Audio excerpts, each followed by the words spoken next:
আজকে এখানে আলোচনার বিষয় হচ্ছে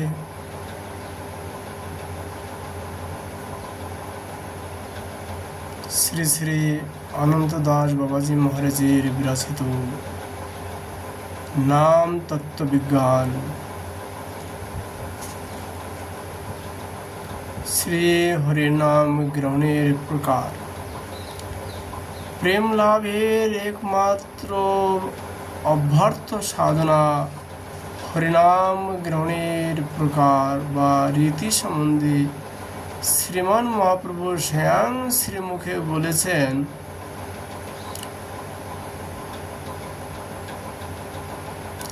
যেরূপে লইলে নাম প্রেম উপজায়, তাহা লক্ষণ শোনো স্বরূপ রাম রায়। তৃণদপি শুনেছেন তরিব সহিষ্ণা, অমানি না মান দেন কীর্তনীয় সদা হরি। চৈতন্য চরিতামৃত। তৃণ অপেক্ষাও শুনেই ছায়ে, বৃক্ষে নয় সহিষ্ণু হয়ে। নিজের অমানি হয়ে অন্যকে সম্মান দিয়ে সর্বদা হরি কীর্তন করবে।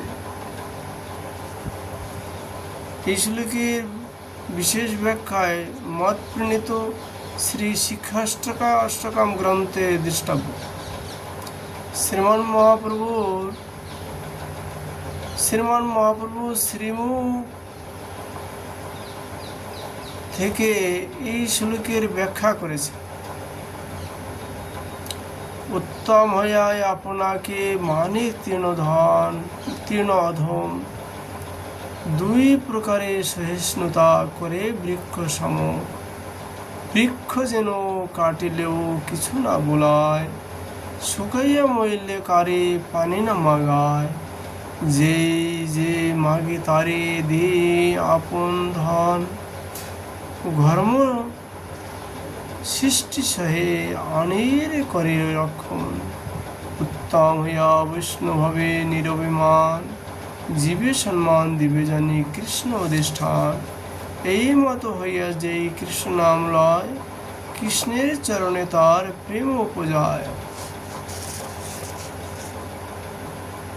একমাত্র অপরাধ ব্যতীত শ্রী হরিনামের অব্যাহত শক্তিকে কুণ্ঠিত করতে পারে এমন কোনো অনর্থ নেই, অর্থাৎ পাপ নাই যে নামের শক্তিকেও দাবাই রাখতে পারে। শ্রী স্বরূপ গোস্বামী দামোদর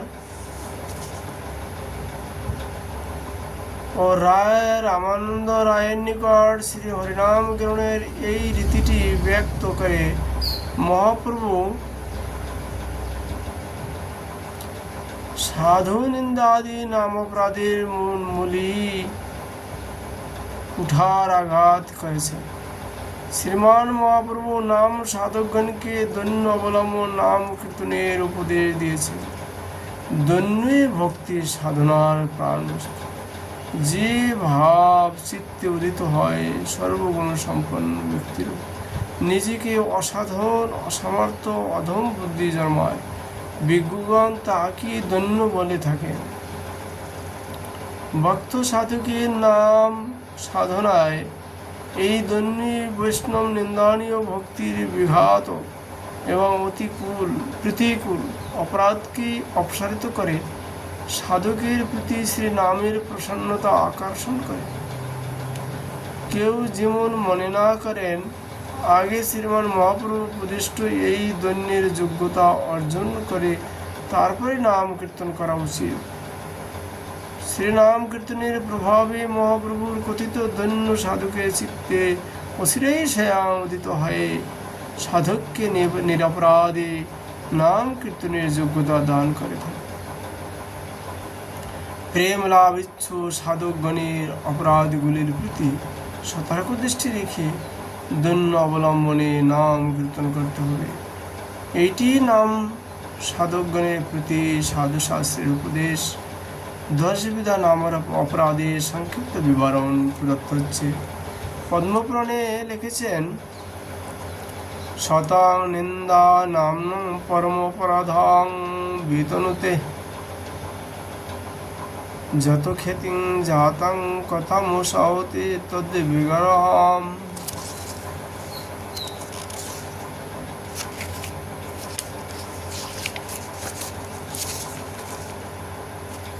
সাধুগণের নিন্দা শ্রী নামের নিকট পরম অপরাধ বিস্তার করে থাকে। যে সব নাম নিষ্ঠা সাধুগণ কর্তৃক শ্রী নামের মহিমা বিশ্বে প্রসারিত হয়, শ্রী নাম সেই সব সাধুগণের নিন্দা কৃপে সহ করবেন। 10 বিধ অপরাধের মধ্যে এটি অতি প্রবল, তাই একে নাম মহৎ অপরাধ বলা হয়।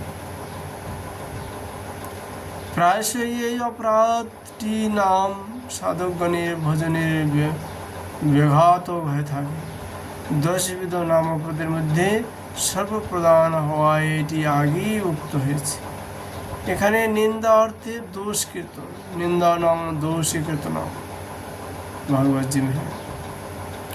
সাধুর প্রতি নিন্দা সূচক বাক্য প্রয়োগ অভিজ্ঞা, সাধুদের কাজে অসহিষ্ণুতা প্রকাশ, সাধুর প্রতি বিদ্বেষ, দ্রোহাদি আচরণ বিস্তার। সাধুগণের নিন্দায় যখন সর্বপ্রধান অপরাধ, তখন তাদের প্রতি দেশ দ্রোহাদি আচরণে যে কি অপরিমাণ অপরাধ সৃজিত হতে পারে তা সহজেই অনুমেয়। অনেকে মনে করেন সাধু যদি নিন্দনীয় কার্য করেন তার সমালোচনায় কোনো দোষ হয় না, কারণ তা তো সত্য কথা। বাস্তবিক পক্ষে এরূপ ধারণাও অপরাধজনক, কারণ সাধুর দোষ কীর্তনকে নিন্দা বলা হয়েছে, তাতে সত্য মিথ্যার কোনো প্রশ্নই নেই। সূচক অশ্বাপি তদ্ভাবে এই বাক্যে দোষ কীর্তনের মধ্যেই নিষিদ্ধ হয়েছে। এখানে সাধু বলতে কাকে লক্ষ্য করা হচ্ছে? এই প্রশ্ন সবার মনে জাগা স্বাভাবিক। সাধর্ম বা ভাগবত ধর্মের আশ্রিত যারা, তারাই এখানে সাধু পদ বাচ্য। যারা মুক্তি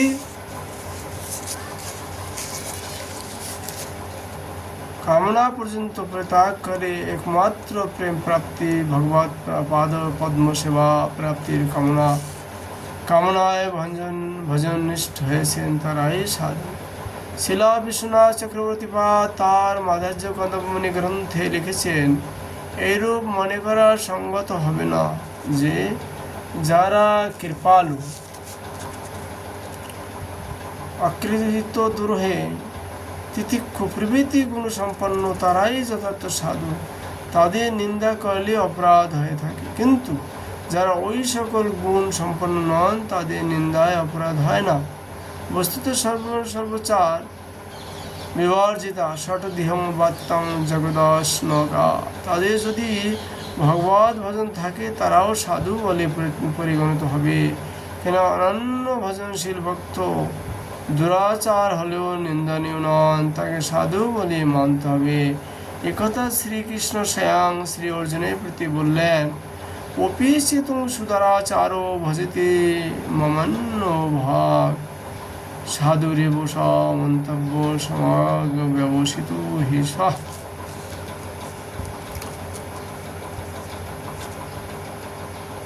নবম অধ্যায় 30 শ্লোক বলছে, হে অর্জুন, অতি দুরাচার ব্যক্তিও অর্থাৎ পরহিংসা পরায়ণ, পরদ্রব্য পরদার হরণকারীও যদি অনন্যভাবে আমার ভজন করেন, অর্থাৎ আমার ব্যতীত অনন্য দেবতার উপাসনা ভক্তি ব্যতীত কর্মজ্ঞান আদির আশ্রয় গ্রহণ না করে, আমার কামনা ব্যতীত অন্য কামনা অন্তরে না থাকে, তিনি অনন্য ভজনশীল, তিনি সাধু বলে গণ্য, কারণ তিনি উত্তম অধ্যবসায় বিশিষ্ট।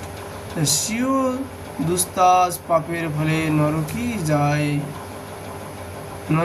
যায় অথবা তির্যক জনিতে ভ্রমণ করে।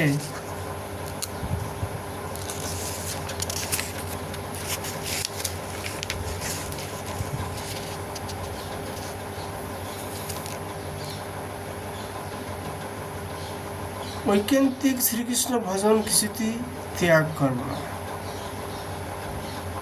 এইরূপ শোভন অধ্যবসায় যা তিনি সাধু, যারা অধ্যবসায় যারা তিনি সাধু, তার নিন্দা করলে অপরাধ অনিবার্য। সদাচারী সাধুগণের নিন্দায় যে অপরাধ হবে তাতে বলাই বাহুল্য। দুরাচারী ভক্তির দুরাচার দর্শনের নিন্দা আসতে পারে, এজন্যই শ্রী ভগবান তাকে সাধু বলে তাদের ভক্তের নিন্দা নিষেধ করেছেন। বলা ও শোনা দুই অপরাধ, সুতরাং সাধু নিন্দা প্রসঙ্গে উত্থিত হলে কর্ণে হস্ত দিয়ে শ্রী বিষ্ণু স্মরণ করতে করতে সে স্থান ত্যাগ করা বিধিও। শ্রীমান মহাপ্রভু আরও ব্যাপকভাবে বিষয়টির প্রতি আলোকপাত করেছেন। প্রভু কহে, যার মুখে শুনি একবার কৃষ্ণ নাম, পূজ্য সেই সর্বশ্রেষ্ঠ সবাকার। চৈতন্য চৈতন্য। যার মুখে একবার কৃষ্ণ নাম শোনা যাবে তিনি যে বৈষ্ণব, প্রভু সে কথা স্পষ্ট ভাষায় বলেছেন। অতএব যার মুখে এক কৃষ্ণ নাম, সেই বৈষ্ণব করি তার পরম সম্মান। এইভাবে বৈষ্ণব বা সাধু নিরূপণ করে যদি সাধু নিন্দা বর্জন করতে পারা যায়, একবার কৃষ্ণ নাম না বলেছেন এইরূপ ব্যক্তি কেউই নেই। এই জ্ঞানে যদি সর্বনিন্দা বর্জন করা যায়, তাহলে এই মহৎ অপরাধ থেকে রক্ষা পাওয়া সহজ হবে। নিন্দায় নাহি কার্য সবে পাপ লাভ, এ থেকে না করে নিন্দা সেই মহাভাগ।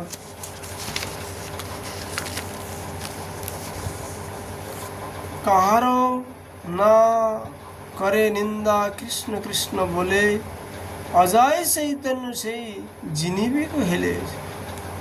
চৈতন্য ভাগবত में লিখেছে, শিবাস্য শ্রী বিষ্ণুজ এবং গুণ নামাদি সকলম ধিয়া ভিন্নং পশ্যে সকল হরে নাম হেতকরা। যে ব্যক্তি এই সংসারে শ্রী বিষ্ণুর ও শ্রী শিবের তাদের গুণ নামাদি সকলের পৃথক দর্শন করে, তার পক্ষে উহা শ্রী হরিনামের নিকট অকল্যাণকর বা নাম অপরাধ জনক হয়ে থাকে। ভিন্ন দর্শন বা পৃথকত্ব। দর্শন বলতে শ্রী বিষ্ণু এক পৃথক শক্তিসিদ্ধ, ঈশ্বর ও শ্রী শিব পৃথক শক্তিসিদ্ধ।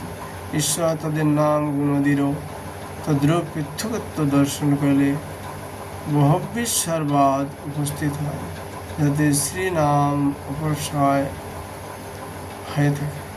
শ্রী বিষ্ণু সাক্ষাৎ একমেবাদ্বিতীয়ম, স্বয়ং সিদ্ধ, সজাতীয়, বিজাতীয় ও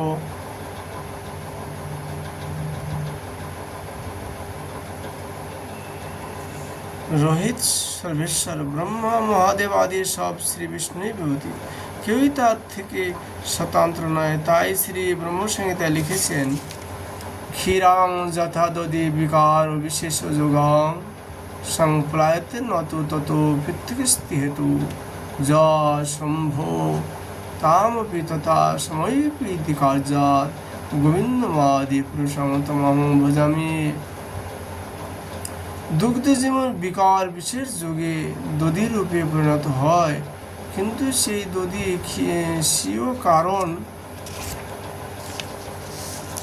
দুগ্ধ থেকে পৃথক বস্তু নয়, সেই প্রকার যিনি সহরাদি কার্যের নিমিত্ত শম্ভরূপে অবতীর্ণ হয়, সেই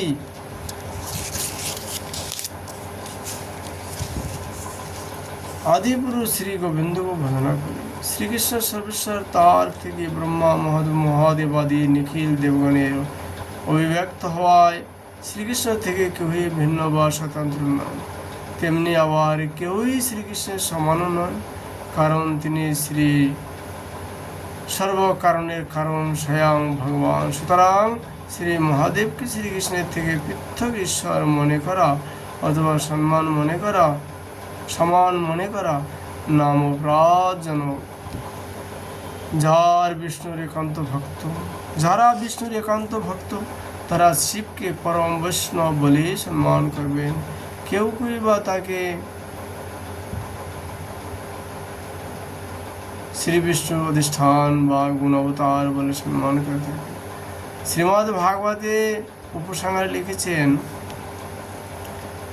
নিম্ন গানাং যথা গঙ্গা দেব নাম ছুতু যথা বৈষ্ণবানাং যথা শম্ভু পুরাণানামেদং যথা।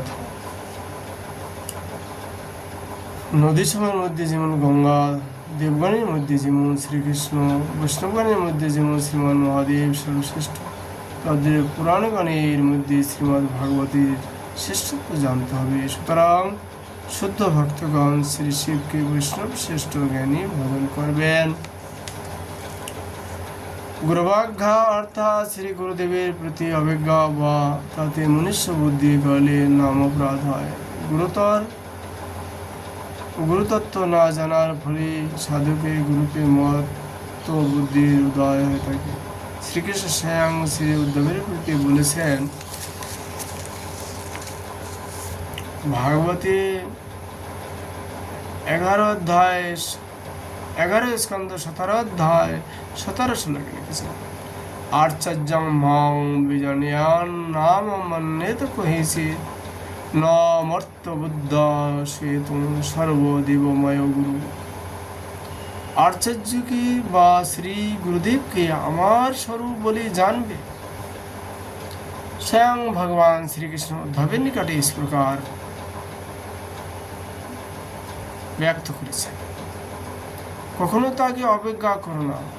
মনুষ্য জ্ঞানে তার প্রতি কোনরূপ আশঙ্কা করা কর্তব্য নয়, যেহেতু গুরু সর্বদেবময়। শ্রী গুরুদেবের অপমাননায় বা তার প্রতি মনুষ্য বুদ্ধি করলে সবই ব্যর্থ হয়ে, যথা যস্য সাক্ষাৎ ভগবতী জ্ঞান দীপ প্রদী গৌর মর্ত সদ্ধি শ্রুতং তস্য সর্বেং কুঞ্জরনুচ। ভাগবতী 7 স্কন্ধে 15 অধ্যায় 26 শ্লোকে বলেছে। শ্রী নারদ বললেন, প্রত্যেক ভগবান জ্ঞান দিয়ে শ্রী গুরুতে যার মনুষ্য জ্ঞান রূপ দুর্বুদ্ধি থাকে, তার শাস্ত্র অধ্যয়ন আদি সবই হস্তি সেনানীর ন্যায় ব্যর্থ। পক্ষান্তরে যার শ্রী ভগবানের ন্যায় পরাভক্তি শ্রী গুরুদেব বিদ্যমান, সেই মহাত্মার নিকট শ্রুতির মর্মর্থ সব প্রকাশ পেত। যস্য দেব পরাভক্তি যথা দেব তথা গুরু তস্যৈতে কথিতং অর্থং প্রকাশন্তে মহাত্মা। সুতরাং শিষ্য সর্বদা স্বীয় শ্রী গুরুদেবের সদ্গুণ সমূহ ভাবনা করবেন। শ্রী গুরুদেবের দিব্য বিগ্রহের কোনো উপাধিক দোষের প্রতি দৃষ্টিপাত করবেন না। শ্রী গুরুদেবের উপদেশ অনুসারে ভজন করবেন।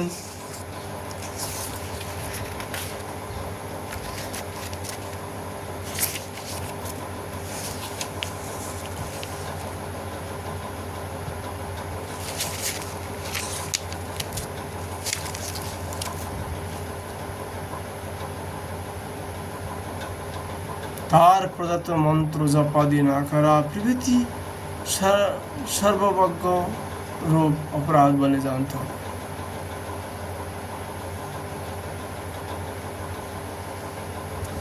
আজ নাম অপরাধ বিষয়ে আমরা কিঞ্চিত আলোচনা করেছি।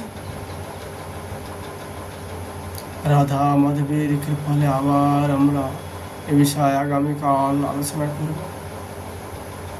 রাধে রাধে।